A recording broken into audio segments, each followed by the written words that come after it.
हातकणंगले तालुक्यातील पट्टण कोडोली इथल्या सम्राट चौक परिसरात मोहन कांबळे आपल्या कुटुंबियांसोबत राहतात. मोहन कांबळे यांना 3 मुलं असून ओंकार कांबळे हा त्यांचा सर्वात लहान मुलगा होता.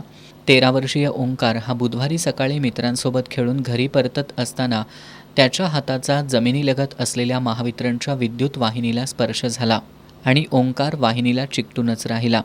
यावेळी शेजारी असलेल्या एका महिलेनं हा प्रकार पाहून आरडाओरड केला.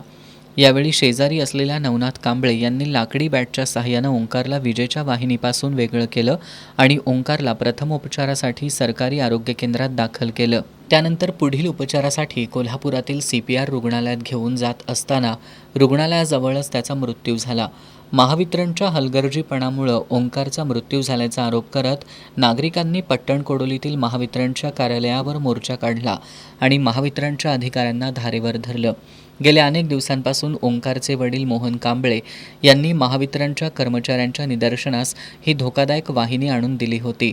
मात्र महावितरणच्या कर्मचाऱ्यांनी त्याकडे दुर्लक्ष केल्यानं संतप्त गावकऱ्यांनी महावितरणच्या अधिकाऱ्यांवर रोष व्यक्त केला.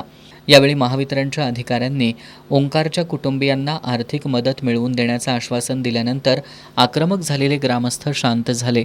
रात्री उशिरा ओंकारच्या मृतदेहावर अंत्यसंस्कार करण्यात आले.